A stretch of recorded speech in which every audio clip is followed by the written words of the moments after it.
So thank you very much indeed, Alex, for having accepted the invitation. I'm really pleased to talk to you.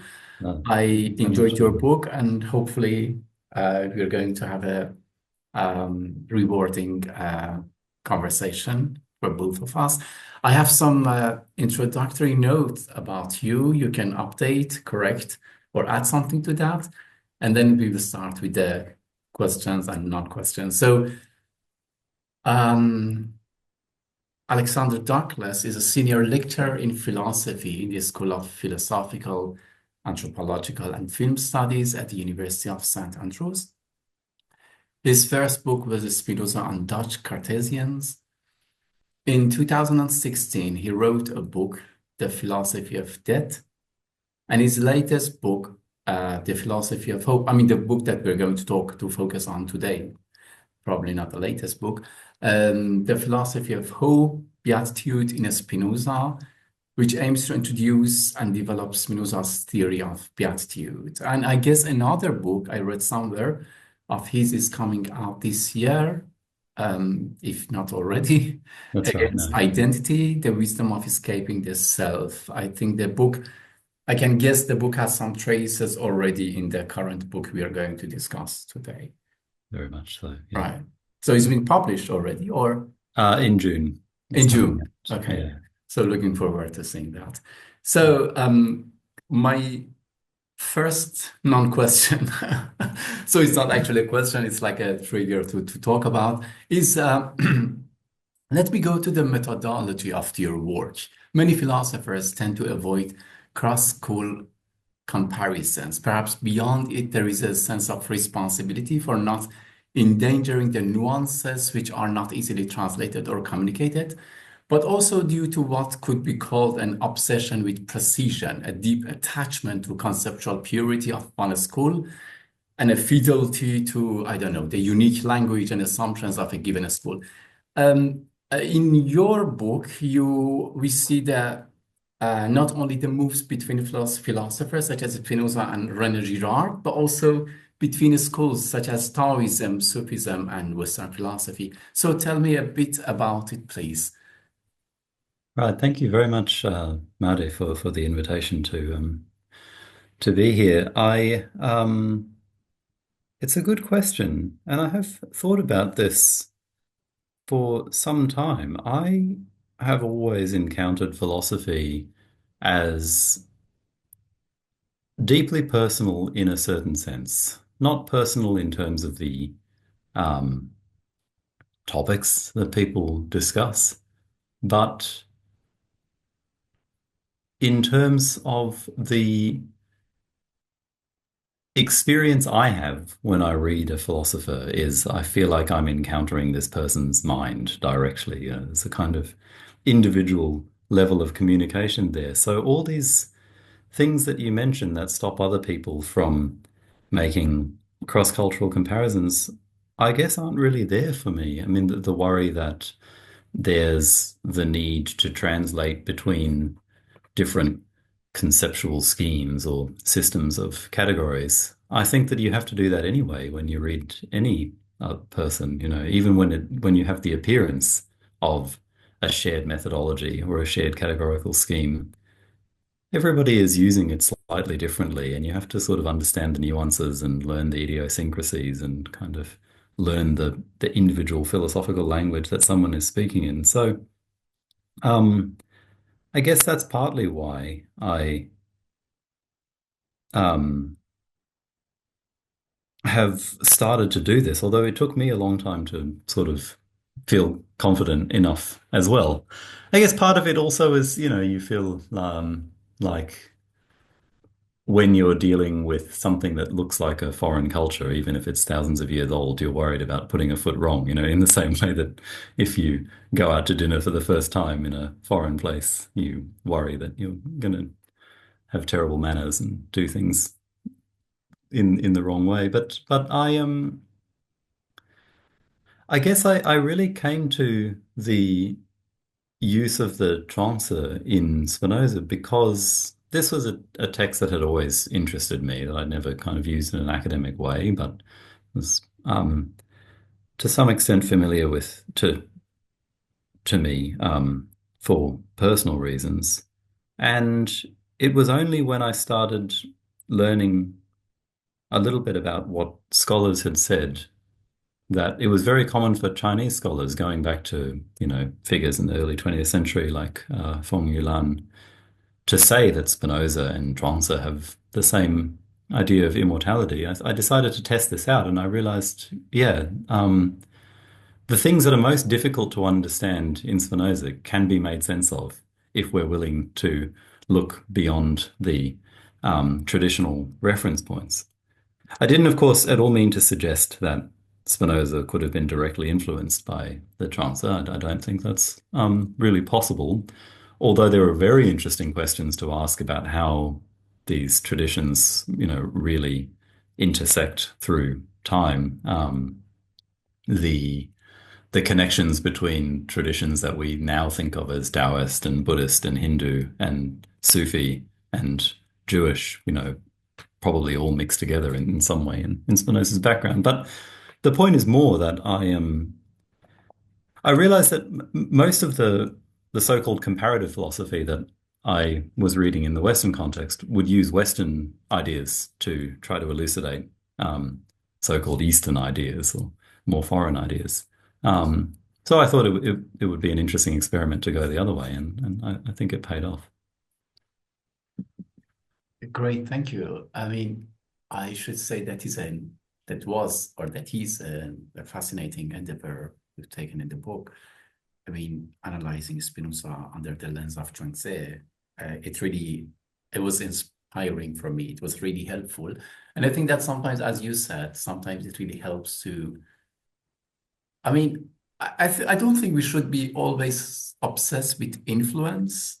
Mm. Sometimes things happen simultaneously. I had this experience in children literature and mythology. I've seen that sometimes simultaneously in different cultures, different languages, sometimes things grow that are very similar, and you can understand interchangeably the difficulties actually of each of them.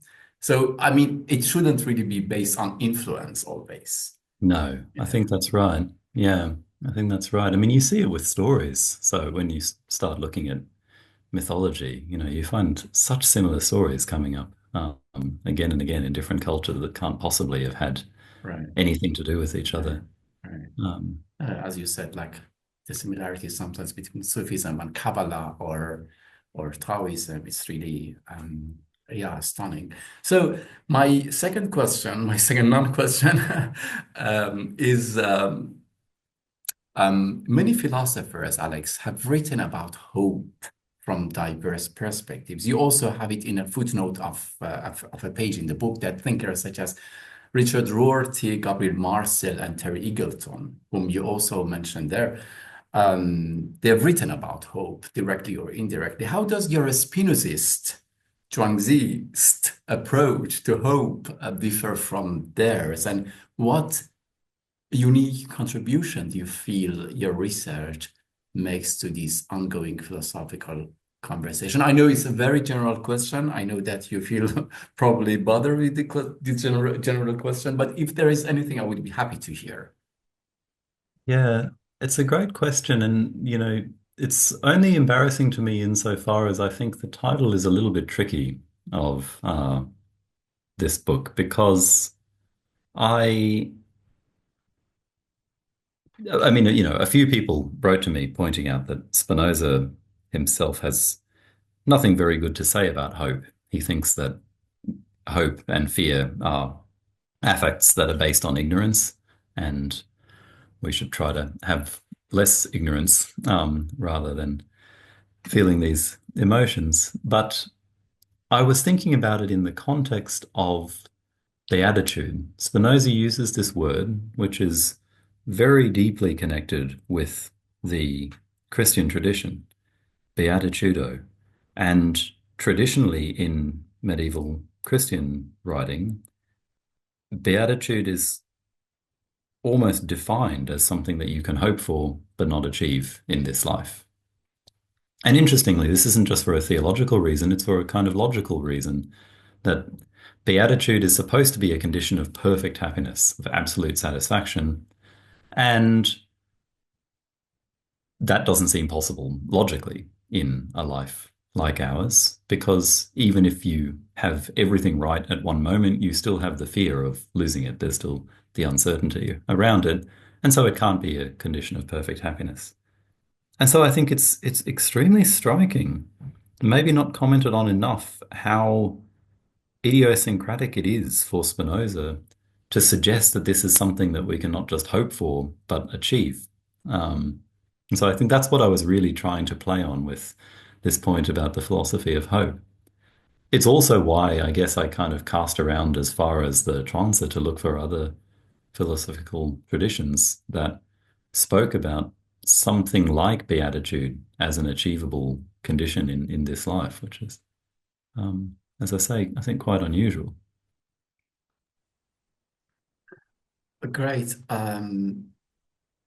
Alex, let's continue with a comment. Again, it's not a question. I would be happy to hear your point on this comment from, if I pronounce it correctly, I always try to, Gouchon, the commentary on Zhuangzi. Mm, The commentary says, these people are people who have various kinds of endowments, thus causing all under heaven to leap over themselves to imitate them. Imitating them, then I lose myself. I lose myself because of an other. Then that other becomes the principal disorder, that which is the great calamity of all under heaven is losing myself. End of quote. mm. Yeah, it's a wonderful passage. It's basically perfectly in line with how I define the fall, or how I think Spinoza defines the fallen condition. So if you speak about beatitude, especially if you're using these Christian terms, you're by definition speaking about a kind of fallen condition that humans are in, because beatitude is the state from which we have somehow fallen and to which we hope to somehow return. And for Spinoza, I believe the fall comes through this pattern of emulation that we find ourselves in. I think this because Spinoza says in talking about the Genesis story of the fall that Adam comes to fall by imitating the affects of the beasts. I don't think that this is to do with becoming animal-like, and various reasons why I don't think that's the right way to read it. I think the point is just that there's nobody else for Adam to imitate, not Eve, because he and Eve at this point are kind of the same. Um, and of course, if you know your scripture, it's Eve who is the one who precipitates the fall in the story as it's reported, but I don't think that's important to Spinoza. What's important is this point about imitation. And that also can be found in the Transa, at least in the Transa through the commentary of Guoshang, which the earliest version that we have of the text comes with Guoshang's commentary. So I take it as, a useful, uh, I don't take it as a whole, but I think that it's important to read the text and the commentary together. So the story here is that we have what Spinoza calls this striving to persevere in our being, this sort of deep drive, almost deeper than a survival instinct, just an instinct to want to be and remain in being. But because humans don't come with kind of pre-programmed natures, there's not anything that clearly defines what it is we're trying to be. People have very different ideas about this. People take different things as essential to them. For some people, their ethnicity is absolutely essential. For other people, it's not so important. For some people, like their vocation, their calling, their particular personality traits are absolutely core. If they lose those things, then they're not themselves anymore. But I think that Spinoza has this idea, which I think you also find in the Transit, especially through Guoshang's commentary, that this notion that we develop of our core self is actually imitated. And that's because We start off with this impulse, this deep kind of striving to be and to have our own particular being, which we're preserving, but we don't know what that is. And introspecting doesn't help because you look inside and you find this kind of chaos of different traits and qualities. Some of them might be essential, some of them might be accidental, but you don't know which is which. And so what we end up doing, largely unconsciously, is finding exemplars around us and uh, using those to define what we think our core sort of true self is. And this is a fallen condition for Spinoza because it leads us into all of these traps.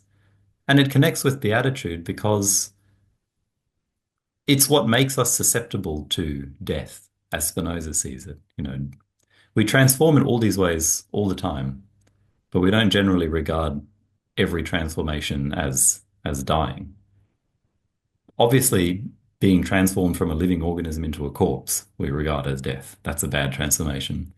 But also Spinoza says things short of that. We feel like there are certain things that if we were to lose them, we just wouldn't be ourselves anymore. It would be the same as ceasing to exist. And it's this kind of attachment to some definite exemplar of what we have to be and retain that puts us in this condition in the first place. So like the Zhuangzi, I think that Spinoza is trying to think about how we can escape this condition. And that's supposed to be the condition of beatitude that we can not only hope for, but achieve, according to Spinoza. Wonderful, great, thank you. Mm. Um, Another non-question, but here I'm quoting from your book. Um, Susceptibility to external influence is in turn connected with ignorance. That connection is perfectly intelligible in light of the progression we established in chapter 2, as you say, from metaphysical to mimetic desire. What drives us to fall under the influence of external exemplars is uncertainty about our own being. Yes. Whoever is ignorant of himself, Spinoza declares, is ignorant of the foundation of virtue and thus all virtues, end of quote. He says all virtues. Yes. Wow. Yeah. Yeah. I mean, Spinoza puts identity, selfhood, at the absolute core of desire. I think this is important. Spinoza defines desire, first of all, as consciousness of our striving to persevere in being. So the first thing that we desire is to be something, not to possess something or to connect with something, but to be something. And our desires, I mean, we have these appetites, which are just kind of instinctive drives, but desire is something more conscious and specific than that, or higher level than that. And all these higher level desires have to do with our sense of ourself. If I want a certain car, I want to be the kind of person who owns and drives that car. If I want even just to eat, I want to sustain myself as some kind of living organism. If I want a more specific meal, again, this is tied up with some notion of myself. You can think about, people eating these sort of luxury status meals that don't seem actually that nice, but it's tied up with a certain idea of being a certain type of thing. So desire is tied up with this notion of yourself, and so is the notion of virtue for Spinoza, that your values are, I think one contemporary philosopher, I can't remember the exact phrase, but uh, effectively says that um, what you value and who you are almost the same question. They just they blend together so imperceptibly in your mind that they become really the same question. So I think that's why Spinoza says this.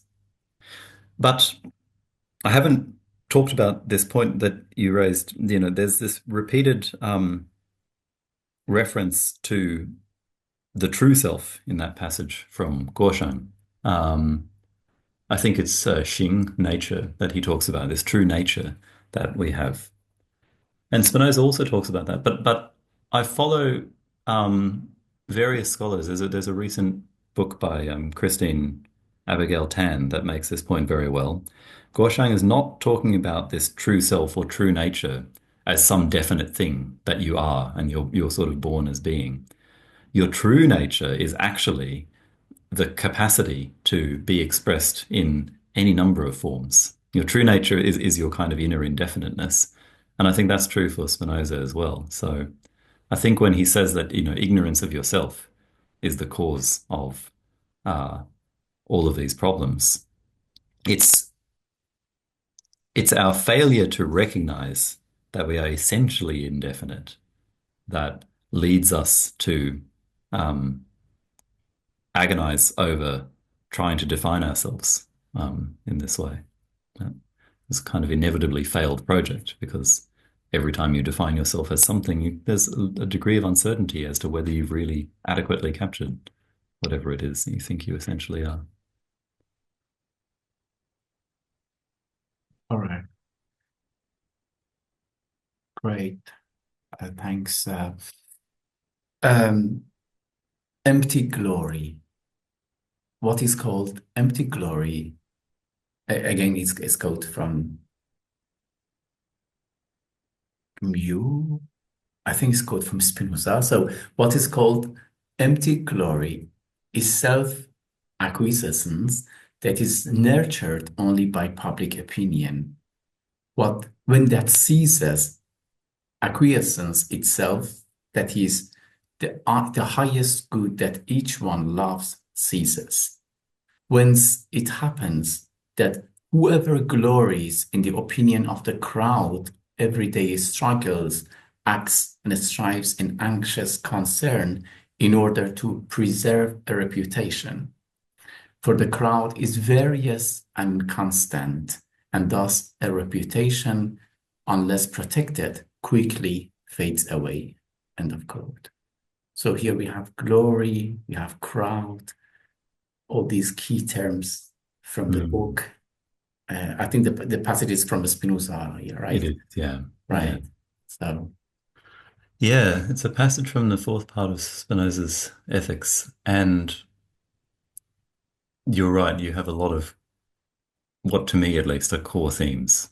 So the important thing to recognize, first of all, is that this desire for glory, for the sort of affirmation and admiration of others, is tied fundamentally with this dynamic of uh, self-finding through emulation that Spinoza describes. Because if, as the hypothesis goes, we get our ideas of what we fundamentally are actually by imitating others, by finding other exemplars who we think represent, you know, uh, what our true aspirational self should be. One thing, one characteristic that those exemplars have by definition is being exemplars. After all, we're admiring and seeking to emulate them. And so if we want to be like them, almost by definition, we want to be admired and emulated ourselves. And the more that comes into the foreground of our emulative model in our minds, the more we'll just become obsessed with the idea of being admired by others. You can think of so many examples. I guess the now quite cliched example is how everybody wants to be an influencer online, right? You think, well, who are the people being influenced if everyone is the influencer? But that's the situation that we easily find ourselves in because of this dynamic of finding selfhood through emulation that I think is so fundamental to Spinoza. So in this passage, what he's saying is that he says at one point that self-acquiescence, that's to say, the feeling of having achieved whatever you think your true being, your true identity is the highest good that we can hope for. But he says, when we achieve that, when part of that self-conception is dependent on the admiration of others, on having a certain reputation with others, which I think is almost always the case. And Spinoza says this. He says that ambition is part of any other desire that we have, at least to some extent. Well, then we, our self-acceptance, whether we realize it or not, is dependent on uh, the extremely fickle opinions of the crowd around us. You know, even if you achieve this kind of glorious status among your peers or whoever it is whose admiration you want, you are aware deep down that this can change at any moment. You know, the attention of a crowd is notoriously fickle. Somebody else might come along and just take the attention away from you and onto themselves, and then you have a rival.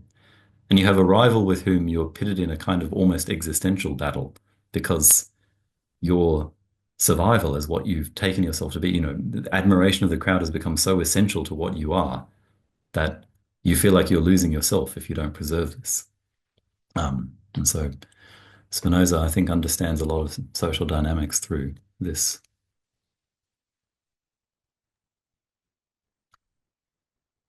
Great, thanks again.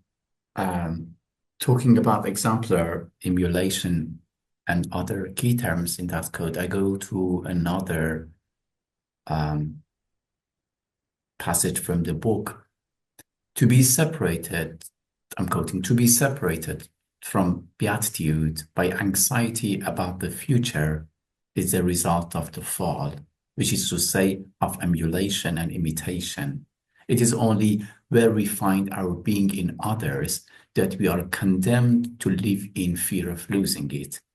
For then our being is outside ourselves, and what is external to us can be lost to us.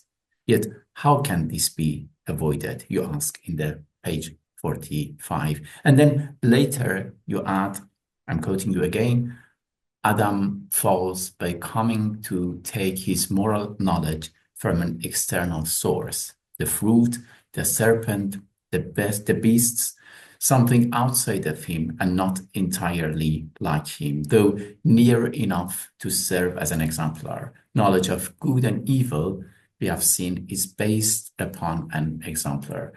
I think you already talked partly about it, some parts of it, but again, if you have something to add, I would be thankful.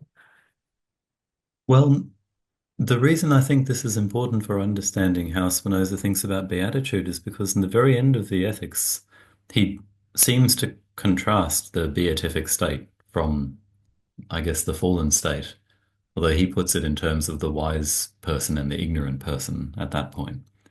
But the wise person, he says, is hardly acted on by external things at all, whereas the ignorant person is very much acted on by external things.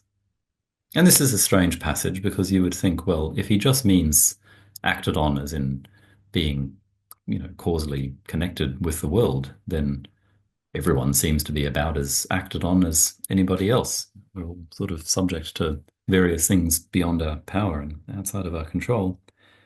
Nor is that a bad thing. I mean, you know, many of the ways of being acted on in the world in that sense are good interactions that make up our lives.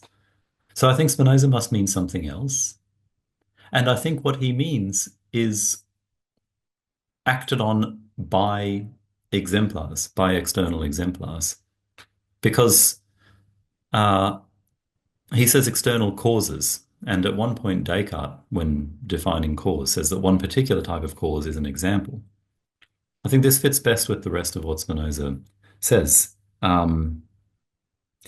We are acted on when we are in the position of, as you read in that quotation, trying to draw our moral knowledge, our sense of self from external examples. And the reason Spinoza thinks that this, you know, is connected to immortality which is what he's really saying at the end of that passage. Or maybe that's the next thing you're going to ask me. I don't know. Should I wait? So, yes, I'll wait for that. Um, yeah. No, well, actually, interestingly, it was like I was going to ask about this being acted and acted. Hmm. This, yeah. So I continue in the end of the ethics, where Spinoza comes the closest to a traditional alignment of beatitude with immortality. Says the ignorant one, besides being agitated by external causes in many ways, never obtains any true acquiescence of the soul, but rather lives nearly unconscious of God, of himself, and of things. And the more he ceases to be acted on, the more he ceases to be. But the wise one, insofar as he is considered as such, is barely moved in his soul, rather conscious of God, of himself, and of things by some eternal necessity. He never ceases to be, but obtains true acquiescence of the soul always. So Mhm. that's the end of the quote. I think you were already talking about it. I was already starting to, but no, thank you. I'm glad I stopped myself so you could read the quotation. Um, yes, I think this is where Spinoza is defining the condition of beatitude. Now, I said earlier that the state of beatitude traditionally is a state of perfect happiness, and perfect happiness just doesn't seem to be consistent with anything transient, because even if you're perfectly happy with something that you know you're going to lose, or even you fear you might lose, that in itself is a source of unhappiness, even though philosophers say clever things about how you might not want something to go on eternally, you still want it to go on a little bit longer than it will. Um, now,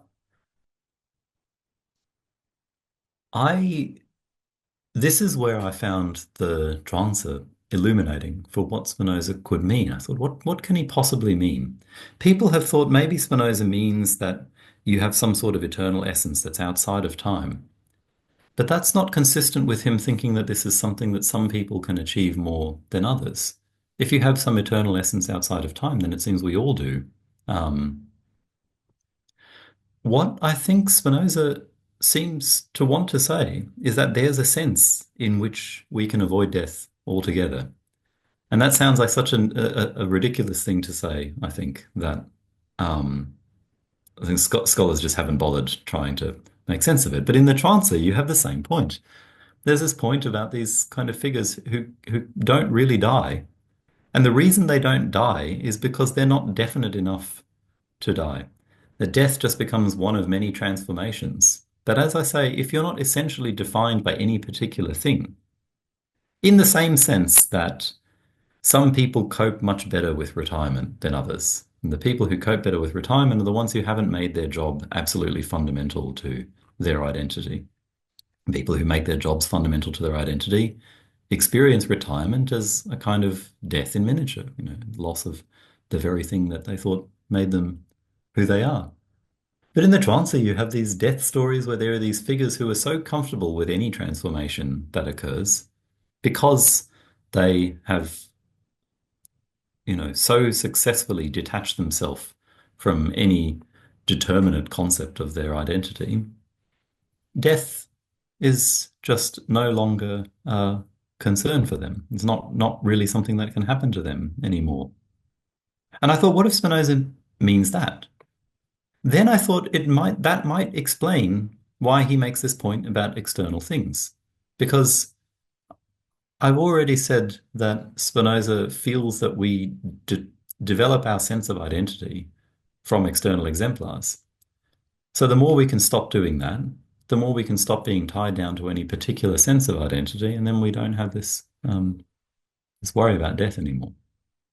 Um, Death is the extreme case, but change in general. You can think of it as just adaptability. Um, Yeah, yeah, great.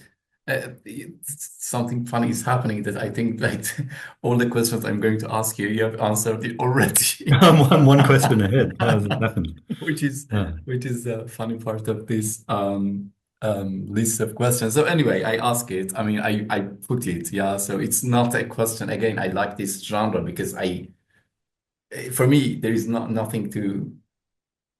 nothing to debate in that regard. There is something to just to ambitiously enough to transform, perhaps to change.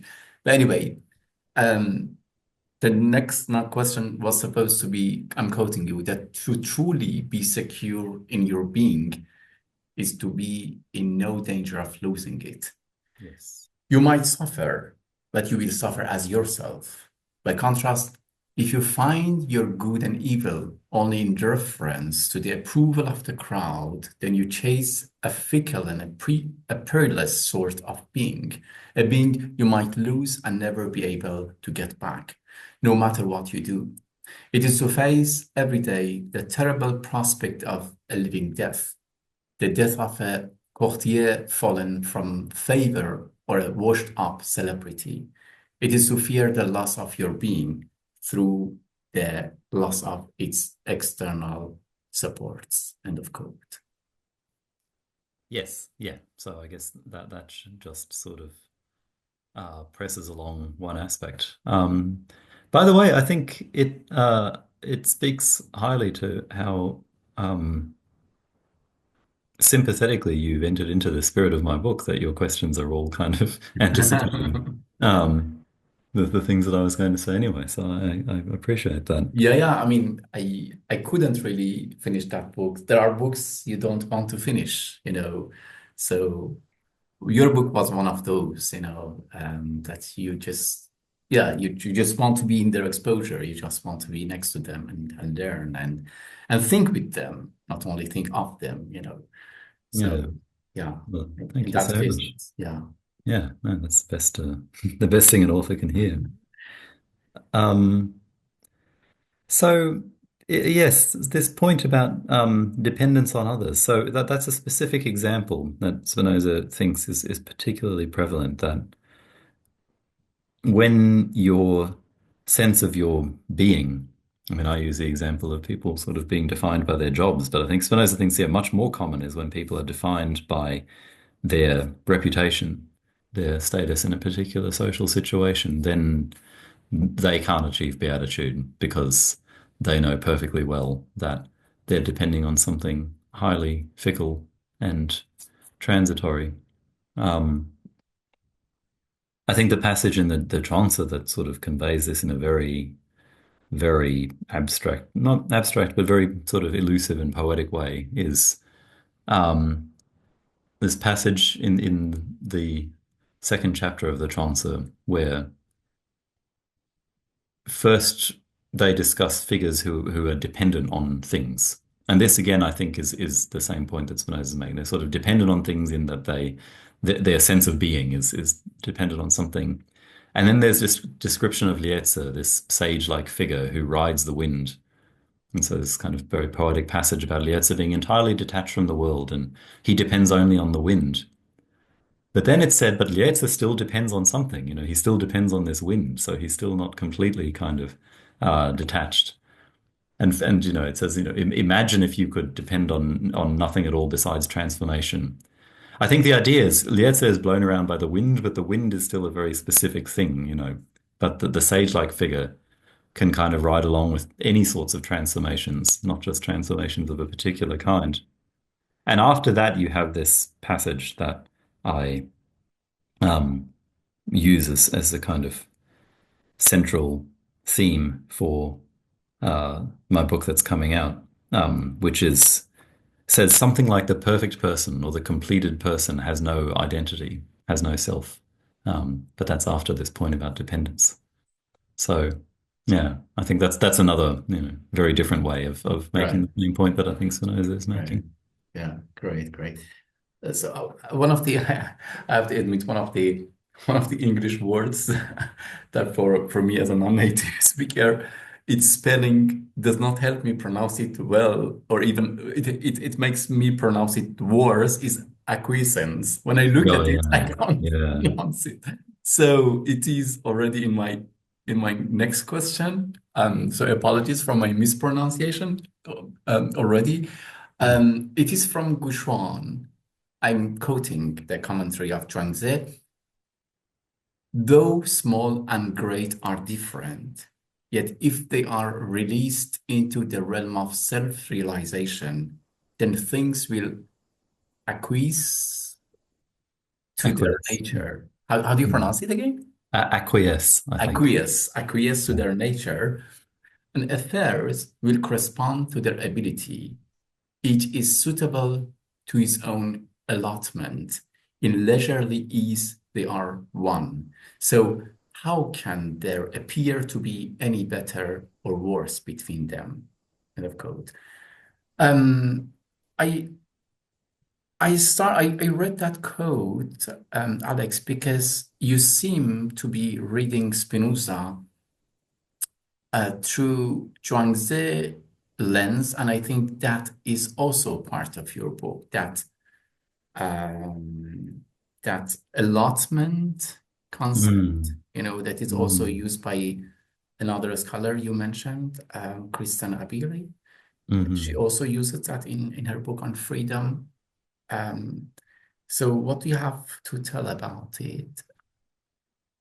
Yeah, this is, I think, one of the most kind of difficult points to sell to mainstream philosophers in the Spinoza's concept because there's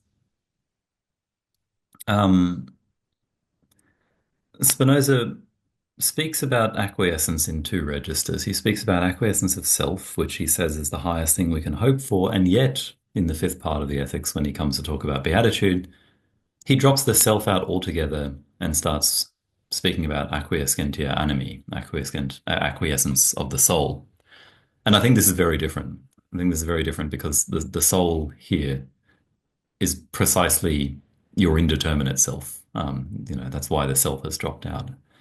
But to be acquiescent in that way does sort of mean to accept all things.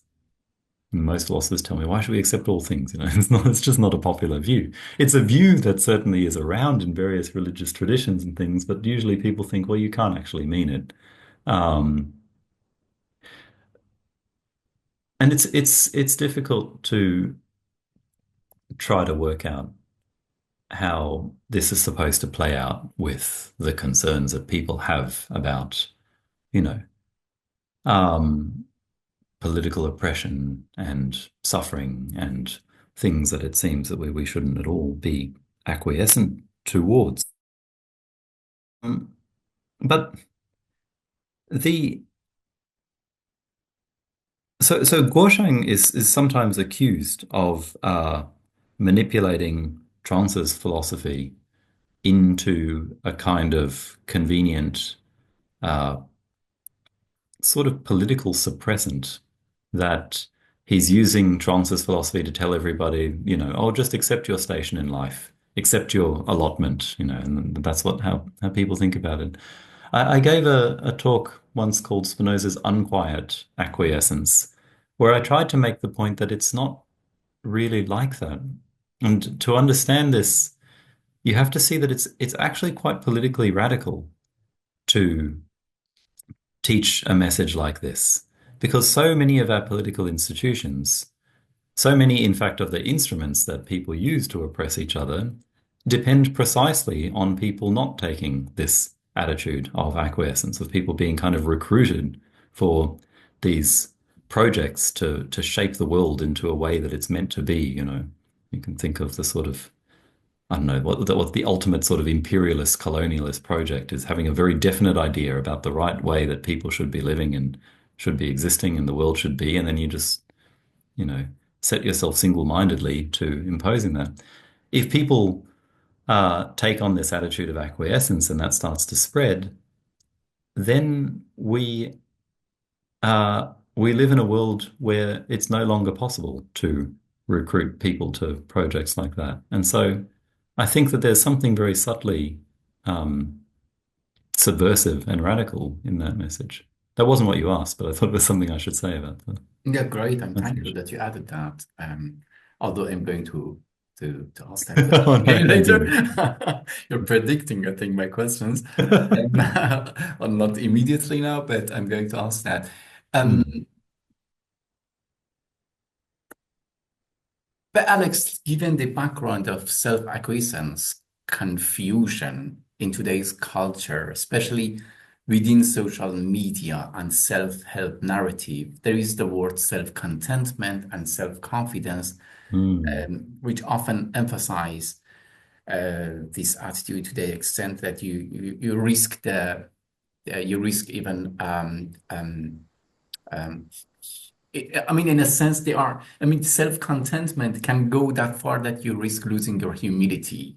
This dominant that's right. mentality tends to valorize individual success, self-promotion, and constant affirmation, something sometimes leading to arrogance or a lack of openness to critique. You say Spinoza is careful to distinguish prideful, I'm quoting you, is is careful to distinguish prideful presumption from the true security of beatitude. And he Mm, notes in the same passage that those moved by humility and penitence have a better chance of eventually enjoying the life of the blessed. But how can somebody actually enjoying such a life ever be sure that she's not mistaking prideful presumption for true beatitude? Sorry, it might sound a little confused, but I think you got my question that uh, this humility can be lost, can be eclipsed at least in that regard. Um, and the whole scenario can be misinterpreted. I mean, it can be seen as self-contentment that let's be happy with what we are, nothing is going to change, right? I yeah. think that's a fair critique that you might hear, right? Yeah. I think that that is right. Um, I think it's important that the so scholars have puzzled, English translators of Spinoza have puzzled over how to translate this Latin phrase acquiescentia in se ipso. Um, we'll translate it as self-contentment and things like that. Um, some people have suggested self-satisfaction, but self-satisfaction in English carries this connotation of a quite negative thing, It's a self-satisfied person is sort of smug. Um, But in a way, I think that's actually good.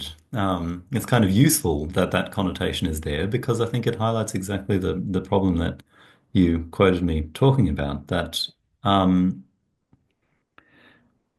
it's very difficult to avoid contentment in yourself, which is Spinoza says, a feeling of uh, comes with a kind of feeling of calm that you've achieved what you set out to be, because remember desire is fundamentally for being, and you've achieved that, but it becomes very quickly a source of pride, and source of kind of pride in yourself, as you say, in sort of internet culture. There's this very strong movement of self-acceptance, which is good for people who are, very, very troubled by self-esteem, have trouble kind of living with themselves at all. It's probably good for them to hear this message. But as you say, it gets dialed up to such an extreme that it comes to be a way of um, just licensing any way that you want to behave or way that you want to act, which is clearly not the sort of thing that Spinoza means when he talks about this acquiescence. And that's why I think it's very important that the acquiescence that he talks about in the fifth part is very much detached from any determinate idea of yourself. To have pride is to have pride in being something. You're sort of proud of yourself for some conception that you think you've realized. But if your acquiescence is entirely detached from that, then you don't have this danger. Right. Great, great. Um, you already touched on the Again. question. I think you have seen my questions in advance somewhere. or you have access to my Google documents. Anyway, so a line from your book says, interestingly, I'm quoting you, the beatific person is not detached and impartial to the point of being inhuman. Just that line, end of the quote. And in another article I was reading from you, you also elaborate on the way Spinoza talks about indifference or indifferent subject. Hmm. Wrong. So Alex, I was reading this book in the context of like every time, everyone in every part of history, um, in a context of a political situation of Palestine, if there is any word able to describe that situation. And I was very much affected by that personally. And I was simultaneously reading your book talking about being detached and being impartial and all these facets which Spinoza talks about. In that political context, I was also referred in your book to the text by the British philosopher Collingwood, who argues against the idea that if morality depends on perspective, then a completely free and neutral person could rise above uh, morality altogether and no longer need to distinguish between good and bad. He argues against it, as you said in the Hmm. book, right? Hmm. Yeah, at the same time, we have the character of an indifferent person in Spinoza. I'm sometimes I feel a little conflicted. Who, as you put it, I'm quoting you, the indifferent individual is not simply another rival for the adulation of the crowd. She threatens to spoil the contest altogether, Hmm. contaminating the crowd with an indifference that could stop it from adulating anyone, end of quote. So again, in Germany, at least in the media, there is a glory in taking no sides among the intellectuals, or even worse, to have to pay this historical debt or guilt, siding with Israel in that regard. So aside from Hmm. this political judgment, the astonishing Spinoza's thesis here is that political institutions rest fundamentally upon the psychological insecurity of the subjects. How can we make it more concrete? I mean, I don't want to have a like direct political conclusion out of what we are experiencing, what have you written. But I think you can see my conflict. You know, on the one hand, I want to experience this indifference and Hmm. impartiality, but on the other hand, I see that okay, people are taking glory in being indifferent in a context. Yeah. I think that, you know, this might not be a satisfying answer, but I think that Spinoza would say, and I think that's why I wrote this, that if they're taking glory in it, then they're not really indifferent in the sense that he means, because, you know, centrism of that kind has just become another political identity. And you sort of project this sort of, you know, centrist moderate position. You secure admiration from a certain political crowd who value that kind of position. And in that sense, you're just as committed as anybody else. You're just, you know, it's the same as the way that cosmopolitanism, you know, can just become a way of kind of lording it over people with a sense of national identity. That you know, you think, well, you know, I'm beyond all of that. But in a sense, you're just aligning yourself with a particular kind of political tribe. It's just one that's defined in terms of cosmopolitanism. Now, you're asking, I think, a deeper question than that, though, which is to do with what I said about, you know, the indifferent person. I think it's very important to understand what this acquiescence as a kind of ethical goal for Spinoza does and doesn't entail. And you know, he does say at the end of one part of the ethics that he strives to be angry with no one, to mock no one, to hate no one. Um, and I think what he's wanting to get away from there is these sorts of judgmental attitudes.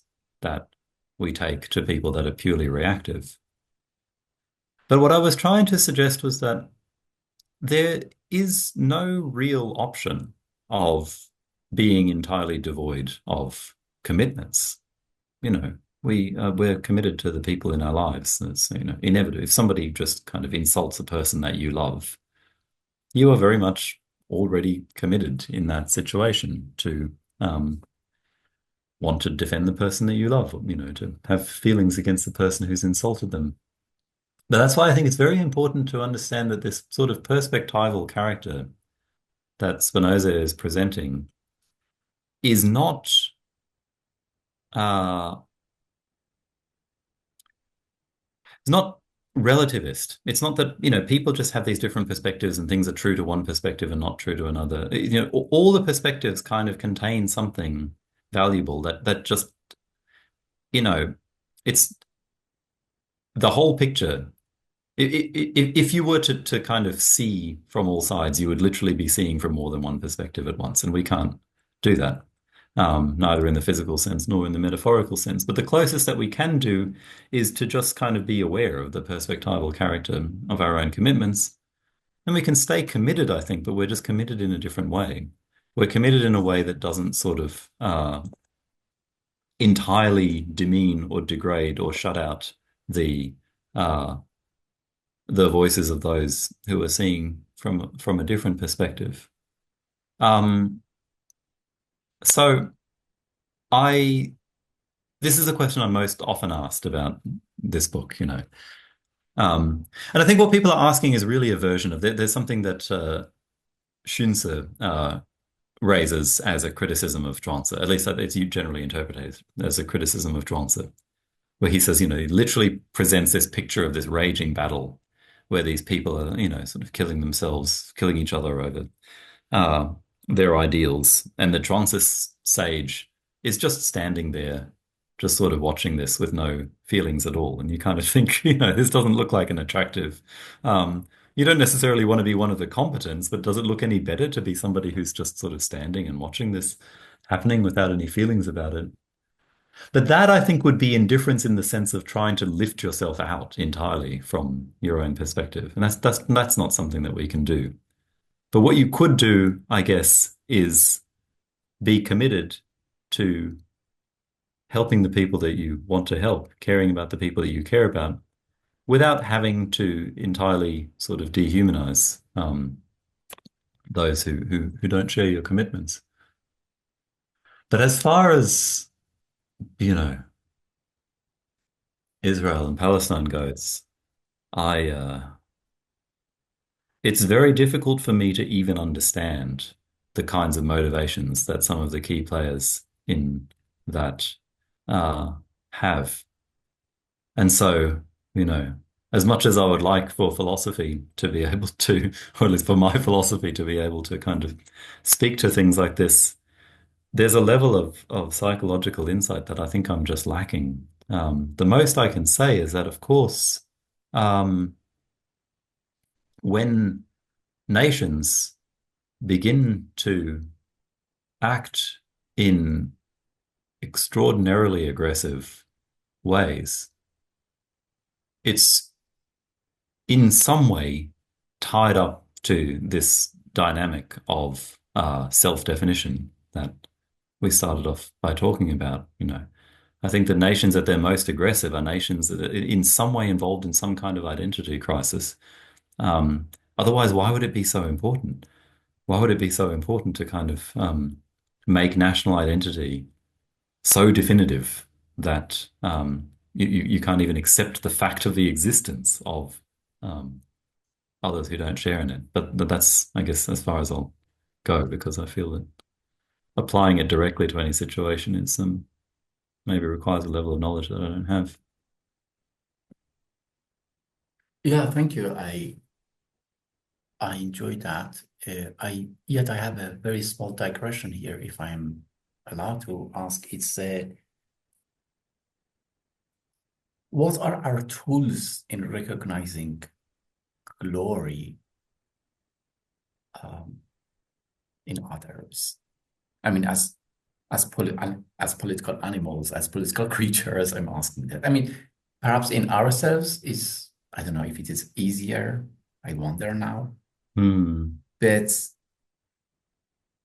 how can I measure? Do I need to measure? What is my criteria to measure if there is any kind of vainglory in the milieu, in the political milieu I am breathing, in order to Hmm. then react to that, in order to Hmm. then position myself to that. Yeah, I think that it's almost logically impossible to try to diagnose the vainglory of others because doing so is an inherently vainglorious It is, exercise. or yeah, right. Yeah. So it is, to some extent, I think there's something that many find unattractive, but there's something very fundamentally individualistic about the project in Spinoza, in the sense that um, I mentioned René Girard as well, and he says this funny thing at one point that he says, he gives these talks about scapegoating, the scapegoating phenomenon, how we're prone to do this, and people come up to him and they say, "You're absolutely right. You have no idea how scapegoated I am." He says, "I've completely misunderstood the message because his message is that this is something that you have to learn to become aware that you're doing. You have to learn to become aware when you're scapegoating certain people and groups." And I think it's very much the same with vainglory. Vainglory. Right, right. I Um, get your point. but the question of how it could be satisfying to sort of work on yourself when it's very apparent that this dynamic is playing out in such destructive ways in others. Um, the most I can say is that, because we're so mimetic on Spinoza's theory, we're so imitative, the power of setting an example um, is not to be underestimated. Um, so, when people ask me kind of what are the social or political implications of this, um, even where it looks like there aren't direct social and political applications, everything is kind of social in Spinoza's system because we're locked into these um, incredibly dense networks of imitation. Uh, a couple of questions and then we are done. Alex, for Deleuze, freedom is about becoming active, Mm. moving from I don't think you talk about Deleuze in your book, but just like it is my perspective now. Yeah, And for him, for Deleuze, freedom is about becoming active, moving from passive to active affects, and fully realizing one's immanent power of acting and thinking. For him, two important affects, ressentiment and bad conscience, are two main examples of what keeps people trapped in reactive, dependent modes of existence rather than fostering becoming and genuine individuation. yeah, I was thinking he's selective, but he doesn't look like to be completely selective by ressentiment and bad conscience, by emission, but by philosophical function. I think he chooses them. He chooses ressentiment and bad conscience because they best illustrate how life gets turned against itself. They are not just issues. They are symptoms of a deeper metaphysical and ethical problems for him. How reactive forces dominate active ones in definitely in his Nietzschean reaction to Christianity, of course. Um, uh, Yet it seems that the imminence you are after in your reading of Spinoza is very much different from what Deleuze is aiming for. I wonder if it's so different. Yeah, I mean, I could have said more about Deleuze. I think I came to Spinoza via Deleuze long ago, so it's always sort of in the background of my mind. And in fact, these points about identity, if Deleuze were held in higher regard in the sort of academic milieu that I work in, I probably would talk about um, what Deleuze has to say about difference a lot more, because I think that that might clarify some of it. But the crucial thing with this point about becoming active is I think that it's it seems to me that Deleuze thinks about activity in a very different way from how action is traditionally regarded, at least in the Western philosophical tradition, where to act is to uh, have a certain sort of autonomy. And, you know, you're a sort of subject with an autonomous will, which you either create just ex nihilo, you know, the way that it's sometimes spoken about by Simone de Beauvoir. And there's this sort of self-creating passion, the will that just comes out of nowhere and defines a subject, or you have this sort of inherent nature, which is then just expressed through actions. Um, Sometimes Spinoza almost makes it sound like he has that model of agency. For Deleuze, I think that action is very different. I think that to act as a kind of definite subject is already to be passive in some way for Deleuze. Deleuze likes this point that Nietzsche makes, that consciousness only appears when there's subordination of one thing to another. To be conscious is in fact already to be kind of acted upon.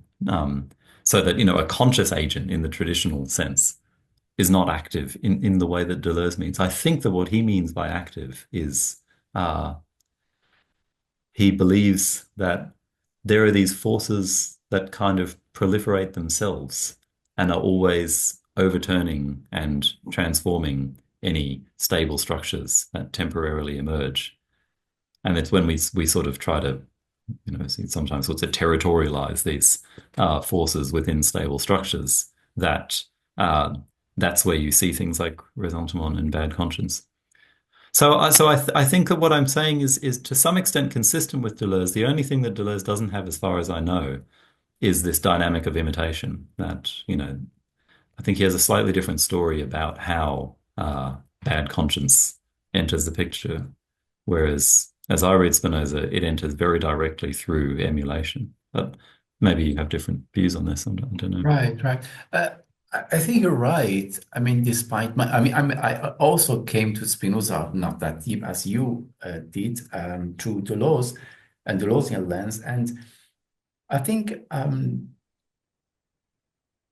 although I don't really, I haven't that much, I'm not that much convinced in what I say, but perhaps I'm a little corrupt. My interpretation is a bit corrupted by the vitalist interpretations that are dominant in Deleuze. And I think that if the vitalist interpretations of Deleuze are reliable, sensible, I think then life itself would be a source of attachment, or life itself would be a source of glory or vainglory, which is not that much, I think, appreciated in neither in Sufism nor in Zhuangzi, as far as I can see. You know, so Hmm. I think there is this kind of vitalism in Deleuze that I think is a little, I don't know, I That's interesting. Yeah, no, I think that that sounds right. Um, I'm yeah, very much in generalizing, you know, it's not that much academic what I'm telling, but that my interpretation is that Deleuze at least has been used. The dominant usage of Deleuze today is very much vitalist. yeah, yeah. Um, and I don't think if we want to be radically Spinozist in that interpretation, or reader of Zhuangzi or Sufism, I don't think that would be accepted to attach to, or to attribute that kind of glory to life itself. No, This- yeah, I think that that's kind of explicitly rejected in the transfer. Yeah, yeah. Um, Which I yeah, think convinces me to say that Deleuze's understanding of, I don't know. It's yeah, so I prefer to listen if there is anything. no, I just I think that you're right that if you read uh, Deleuze in a vitalist way, you are implying some sort of hierarchical uh, scheme of valuation, I guess, where, living things belong above non-living things, um, which I think doesn't fit with the kind of, you know, attitude of pure acquiescence that is celebrated in and also I suppose that that would undo the whole point of beatitude, which is to get to a state where you're so accepting of all transformations that, death just becomes another one that's in no way troubling to you. Also, I think this is one of the barriers to recruiting Spinoza and Zhuangzi to various forms of eco-philosophy, ecological sort of philosophies, because again, I find that often those have a certain kind of idealist core that, it's the living world that we're supposed to be uh, Yeah. especially valuing. Yeah.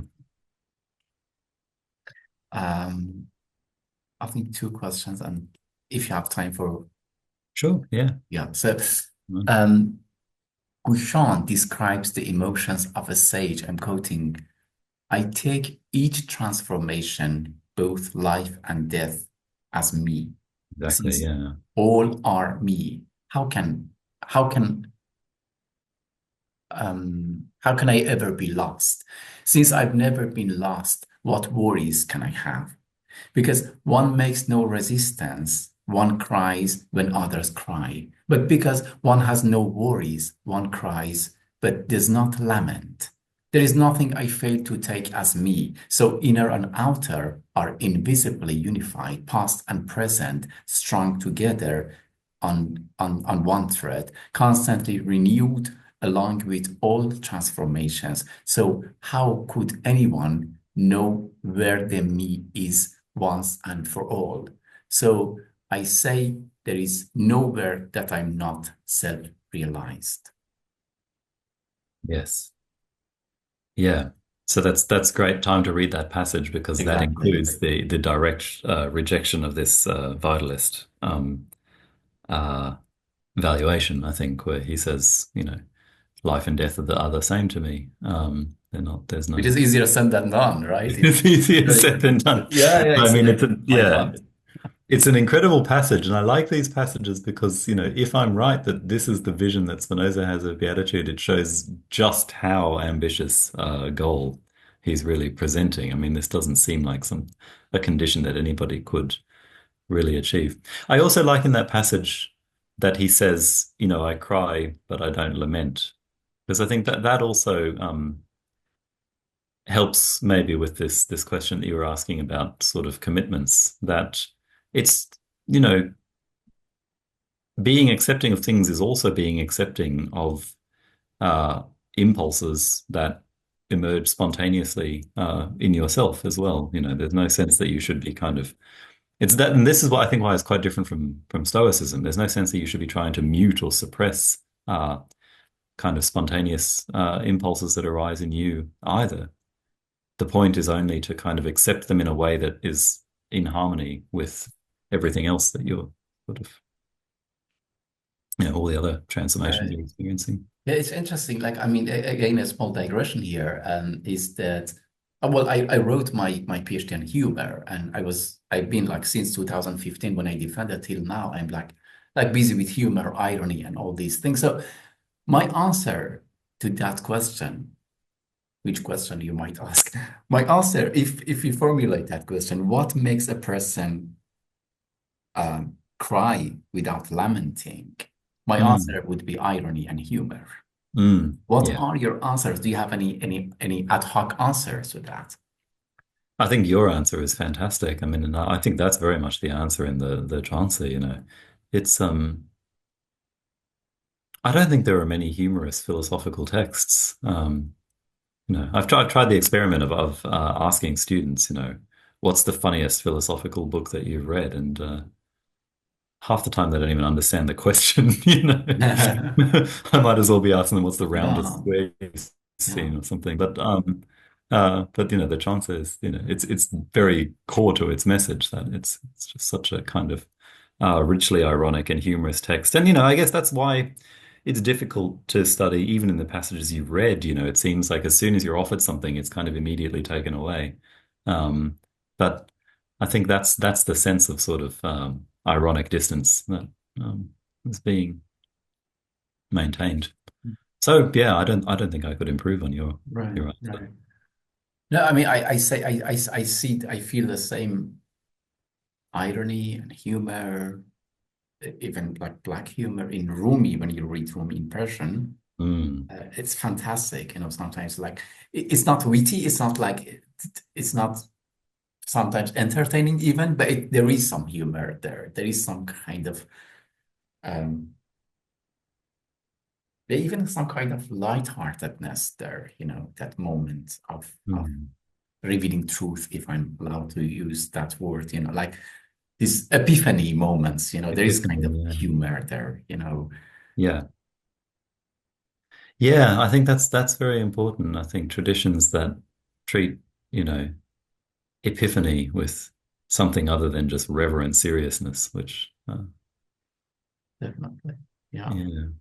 It's also how I think you can get away with I think that, some of the things I talk about in the book, it's kind of really sort of, you know, uh almost people's parody of philosophy, the kinds of things that people think, oh, this is the sort of nonsense that philosophers Mm. spend our tax dollars thinking about. But somehow you get away with it when you do it through the Zhuangzi because, there's a self-awareness of like, yeah, of course this is an absolutely absurd exercise. Um, No, that's fascinating, right? Um, I, I don't think that's a question, but I like to read that because I found it interesting to share it with you. So we already talked somehow about it, but activism and quietism, there is always a dilemma, as another scholar, another American sinologist. I don't know why I say another, but yeah, an American sinologist says, Richard B. Matter says, I'm quoting him, whether to observe the social rituals or to be oneself, whether to take office or take to the hills. He continues somewhere else that they are, as he says, two contrasting yet complementary modes. One predominantly activist, concerned with harmonious human relations and orderly government, the other predominantly quietist, concerned with harmonious compliance with the principle of the universe and human nature. End of quote. He offers a refreshing view to look at the sage as he depicts in beautiful imagery how I'm quoting him, any duty performed in the state chancellery is not basically different from sitting in forgetfulness in some mountain hermitage. End of quote. Uh, I have the impression that in Spinoza, the same thing has been suggested, given that he believes that political institutions rest fundamentally upon the psychological insecurity of the subjects. Although in a negative sense, he has suggested that, Spinoza. But in a positive sense, there are scholars who suggest that they are complementary, the yeah, individual and the political aspects. yeah. I think that's absolutely right. I think that, Spinoza and Chaucer both convey this sense that the idea that sort of detachment of the kind that they're promoting should require you to remove yourself from society. I mean, all that would, you know, people who are able to detach in this way are much too important to just sequester off in kind of caves in the wilderness. The point is that they should be right here in the heart of things, working in our institutions. And so I think that that's the most important thing about this thing that we were discussing about um, how to balance uh, detachment with committedness. That's absolutely core.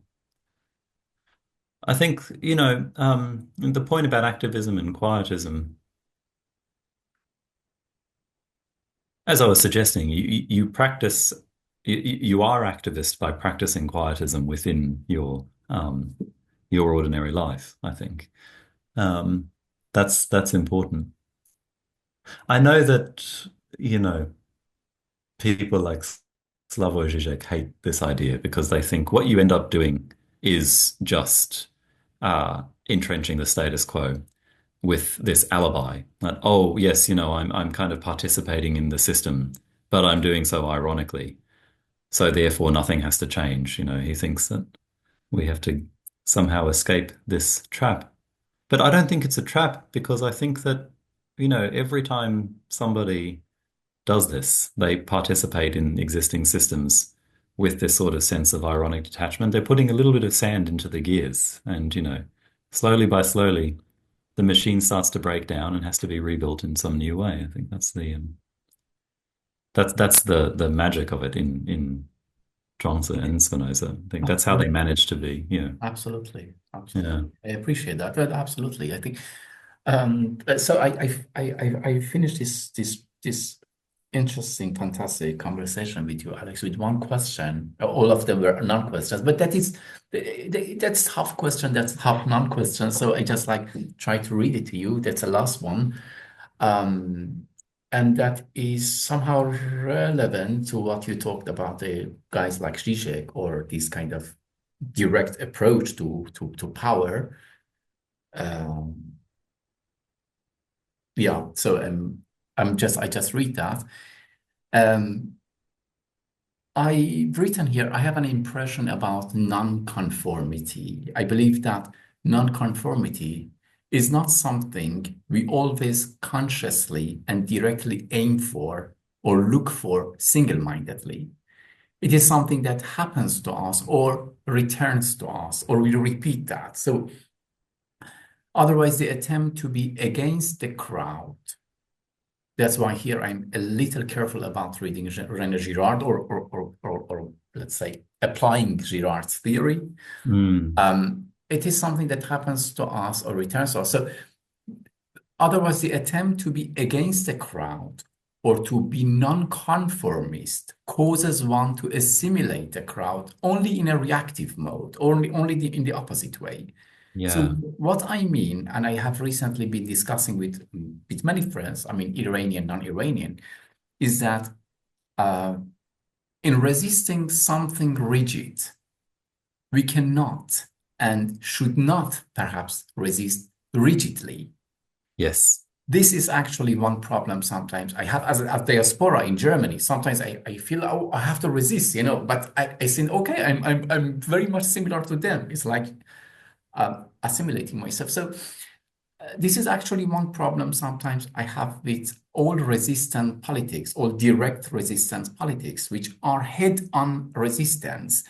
If resistance takes place according to my acquiescence, it is more spontaneous than I Yes. might think. What I aim to say, but I fail to utter perhaps in my English now, is that resisting emulation or even imitation can ironically result in in a form of rigidity and intransient, um, um, which Yeah. actually where our aim was to refrain from. I mean, we were planning to avoid from that, but we actually redo that. We repeat that in a sense. I hope Okay. I could get it across my point. No, absolutely. Yeah, very, very clearly. And I think this is a very important problem that the idea that you could just by some kind of act of will resist the influence of exemplars um, is, I think,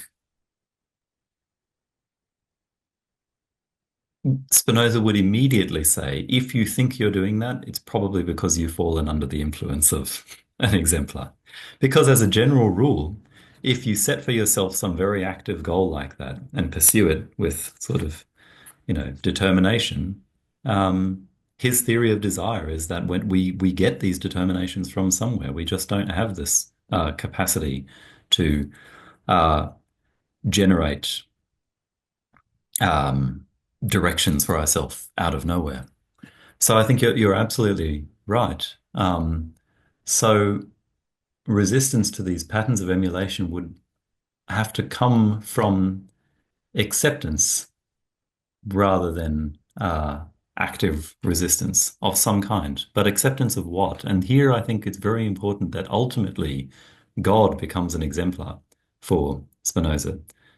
But God is an exemplar of a very, very strange kind because God is not anything definite. It's not the way that Spinoza says it. You know, God is expressed equally in all things. So how do you follow as an exemplar something that's expressed equally in all things? You know, that I think the attempt to do that sort of short circuits the ordinary patterns by which, you know, we're used to finding emulation very easy. You look at the model and you just note the discrepancies between yourself and the model and you try to minimize them. But now we're confronted with this exemplar that doesn't lend itself to be used in that way. Mm. So what does happen? Well, I think you emulate God as an exemplar when you make yourself sensitive to things that you weren't sensitive to before, when you try to just expand your awareness to open yourself up to more influences, to become more susceptible. And so I think that's why I love the way that you put it about resistance that, or nonconformism, that nonconformism is something that you kind of allow to happen to you. It's not something that you actively pursue as a goal. If you actively pursue it as a goal, then you probably are just conforming to the model of the nonconformist, you know, of which there are many. Um, Yeah, and, you but know, the yeah, very, sorry to interrupt you, but the yeah. very caricature of that is that, okay, now that is a weekend, as an act of will, I have to enjoy the weekend. So like Yes. I'm doggedly determined to enjoy that, like this burden of having to enjoy the weekend, it is also Yeah. another external cause, that is, I see it very much here, sometimes like you have a sad week and you have a happy weekend. And, Yes. Yeah. um, There's an interesting book by the sinologist Edward Slingerland called Trying Not to Try, which is about this Taoist concept of wu. And he starts with the example of in a science museum somewhere, there's this game where there's a ball in the middle of a table, and you have these things scanning your brain, and they're picking up on the, alpha and gamma waves in some way that the more relaxed you are, the less you're sort of trying to do anything, the more of these waves you emit. And so to try to your goal is to try to get the ball onto the other side of the table, but the ball moves only when you're trying not to, when you're not uh, trying to move it. So what happens is people kind of the ball starts moving, but then they get excited, and then, their excitement immediately stops. Um, and I think probably the trick is you win if you get completely distracted by something else. You know, it's the kind of thing that you can't pursue as a direct goal, but you can pursue it by allowing yourself to be taken up into somebody else's goals, to be kind of uh, and yeah, it's the same thing with enjoying your weekend. The only way to enjoy your weekend is to stop trying to enjoy your weekend. No. And the only way to do that is to get caught up in something. Right. Yeah, exactly. Okay. Fascinating. Thank you very much indeed, Alex. That was wonderful. Thank you. No, I love this conversation.